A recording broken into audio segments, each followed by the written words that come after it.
Man, how long has it been since I had a chance to call out Call of Duty on their bullshit? Motherfucker, it's been ages, and no, I didn't buy the game yet. I mean, I'm still on the fence about getting it. If I did get it, that would strictly be for the campaign. You know, I really have no desire to play their multiplayer right now, so it would only be to run the campaign and maybe their stupid-ass zombie mode or whatever the fuck it is. That means the gameplay in the background is coming from someone else. Jim Bob Lead, he decided to hook me up with the footage in the background, so all the loot box openings that you see, all the gameplay that you see in the background a little bit later, that's all going to be from Jim Bob Lead. So if you want to say, oh, you're a shitty player, it's not me, motherfucker. It's poor Jim Bob Lead. Now, one other quick thing to note, I know that I said this week I was going to do the question and answer session. However, certain things came up when I gave people an opportunity to ask more questions. People surely went out there and asked more questions. So it's going to take me a little bit more time to get through those. That way, I'm going to delay them till next week. But yes, question and answer session will be coming up next week. With that out of the way, there will be no online Call of Duty bullshit for me this year. I'll save all that anger for the YouTube owner himself, who can go fuck himself. Now, with the release of World War II, it's a welcome change from all the bullshit in the future and whatnot. The past 3 games we're doing, players are finally getting a setting we haven't visited in a long time. Normandy Beach, home of what many people would say is probably the most famous military offensive in human history, and certainly the most prominent in World War II. And with fame come loot boxes. Motherfucker, let's honor one of the most horrific wars of all time by giving people loot crates. For those who don't know what the deal is, and you'll see it in the background, there's a new social space called Headquarters, which is basically like the Tower in Destiny, or any social space in a large RPG game like, say, Final Fantasy or World of Warcraft. Instead of just being in lobbies or a main screen in between matches, there's now this social space, which, to be fair, is a pretty good idea. I actually like the idea of a social space because it looks like a base camp. It has some Easter eggs, some fucking around that people can do, but the strangest social interactions are the loot boxes. They're basically gambling. Over the past 5 years or so, publishers have been looking for more avenues of revenue. Game prices are still $60, and they've been that way for 15 years. Meanwhile, development costs are going up. Salaries are going up. Benefits are going up. And gamers still expect more for their money. Big DLC packs take time and money to make, so publishers need fast and easy money. Microtransactions is where you directly buy things. Those things popped up about 10 years ago. Now we have loot boxes. For in-game currency or your actual money, people can get random boxes of goodies and shit like that. Some games use these for like cosmetic things like in Destiny. Other games build this directly into their loot system. Just look at what Mass Effect did a few years ago, Mass Effect 3, and then obviously Mass Effect Andromeda that nobody fucking played. Oh, that game bombed so fucking badly. Anyways, in these loot boxes, maybe you get a gun, maybe you get a character, but games have been slowly introducing these loot boxes over time. Personally, I don't have too much of a problem with this idea until they turn it into pay to win. You know, it's one of these things, if loot boxes are dropping skins, gun camo, emblems, cosmetic gear, whatever the fuck. You know, if you want to look like a fucking Barbie doll with a cosmetic skin, cool. I really don't give a fuck. If you want fucking Care Bears on your gun, cool. I don't give a fuck. If you want to have the Halloween edition of Overwatch skins, by all means, have fun at that shit. None of the shit will actually kill me in the game. When you start offering weapons and armor and boosts and mods and items that directly affect how well you play, then you start getting into pay to win. That's an issue. World War II loot boxes haven't gone that far yet. Other games are skirting that line of pay to win, but at least with Call of Duty World War II, it doesn't do that. So fine. People like the idea of random cosmetic items, and some dumbasses are willing to spend actual money on that.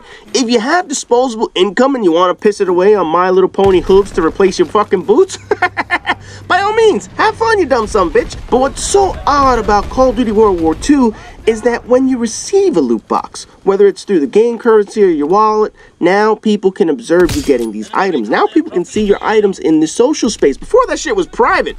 Buy a cosmetic item, buy a random loot drop, and you get that shit on your own, especially since we didn't have this social space. We had basically lobbies. That's all we ever had in multiplayer.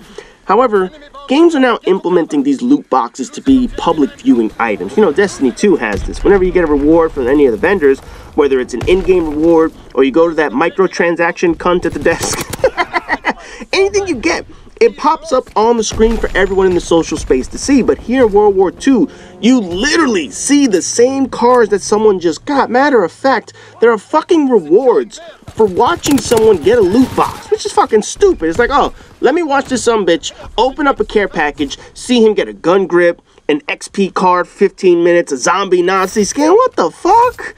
Watching people open shit is nothing. No, I mean, hell, I fucking did it. Back in Mass Effect 3 and even to a certain extent Mass Effect Andromeda, I posted videos of me opening premium boxes. I didn't pay for any of that with microtransaction money. Fuck no. But I earned my in-game currency. Then I spent all my money on those boxes, and it showed not only my luck, but a sampling of what the drop rate actually was for ultra-rare guns. You know, I even did live commentaries so that people would see my live reactions. You know, those were the first time I ever did live commentaries. That was fucking 5 years ago. People wanted to see what I sounded like live, and they wanted to see me actually rage live. So that's why I decided to do that commentary just for those loot boxes. However, over the past few years, microtransactions have turned into these cosmetic loot boxes, and they randomize all the kind of shit that you get. And with these changes, another group of greedy assholes have emerged, which has added an influx of cash to these publishers. The rise of streamers asking for direct donations to buy loot boxes. And no, I'm not talking about just watching these useless cunts, but these twat fuckers will actually ask their viewers for donations so that they could buy actual loot boxes in the game. This isn't in-game currency. This isn't watch me play for 5 hours and then I'm going to actually earn 10 loot boxes. This is donate me $25 and I will buy $25 worth of microtransactions for you to watch me open them. And of course, these dumb fuck viewers give them the money. Oh, here is $5. Hopefully you get that ultra rare Jigglypuff skin for your League of Legends character. What? What in the fuck is wrong with people? This is what our society has turned into. Let me give you $5 to open something that I could have spent my money on and just watch you take my money and piss it away to Activision, to EA, to Contesta. What the fuck is going on? This is some of the most ridiculous shit I have ever seen. And it's nothing like posting a video of your loot box openings. It's not like people just played 10 games, they earned a few loot boxes, they open them up on a stream, on YouTube, whatever. These are people asking for money to directly buy these loot boxes. And the worst of the worst is the fuckers who ask for like $10 to donate and then they open like a $5 box. It's like, whoa, wait a second. What about that other $5? Oh, that goes in my pocket so I don't have to flip burgers at McDonald's for a fucking living. Oh, these pieces of shit, man. Naturally, publishers picked up on this shit. Studios picked up on this shit. The video gaming industry picked up on this. So they found ways of fueling this idea of video game voyeurism. If people are willing to watch streamers open shit and give them money to directly pay us to open shit, how do we capture that in the game? Simple. Make it a challenge.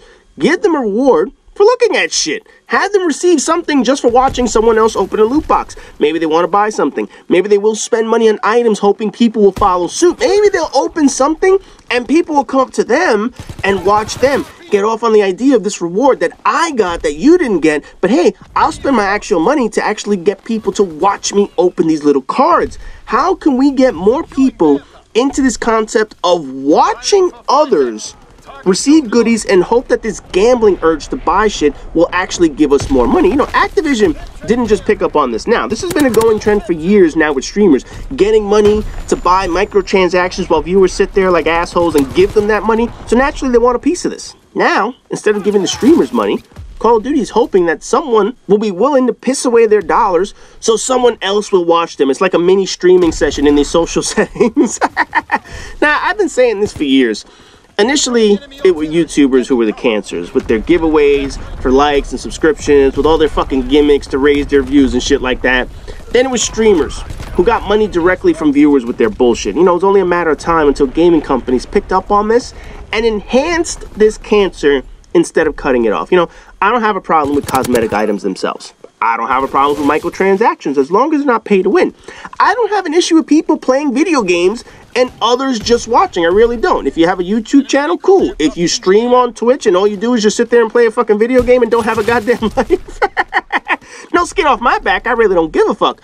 The issue that I have is people preying on the gullibility of viewers to fund themselves. Streamers do it. YouTubers certainly do it. Video game companies have been doing it for years, and now they're copying the lowest forms of life and putrid human garbage, preying on gamers in different ways. That's my main issue. So while I'm on the fence about getting this game, and as you can see by the title, I don't fully blame streamers for this. Obviously, there are streamers who naturally do not do this. They don't ask for money directly just so they could buy a microtransaction. They put up their donations or whatever the hell. Maybe they'll buy the microtransactions with extra money. But I'm talking specifically people who ask directly, give me $5 And as soon as I get those $5, I'm going to spend it on a loot box. Those are pieces of shit.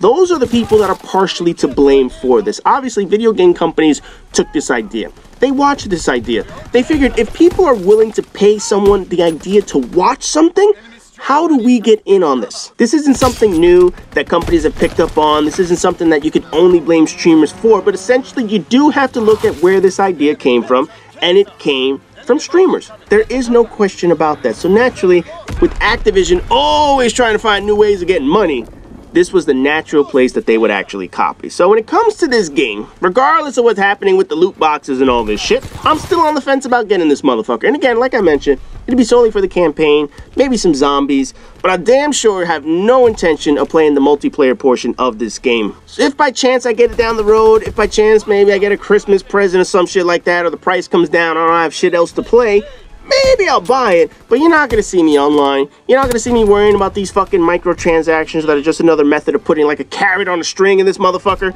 You know what I mean? Basically, that's what it is. They put a carrot on a string and they hope some gullible and impressionable person buys this stupid shit. Activision always knows how to get their money, and who do they copy? Some of the biggest pieces of shit in order to get that money. So anyways, now that you know how I feel about these goddamn loot boxes, as always, rate, comment, subscribe, and all that good shit, and I'll see you guys in the next video.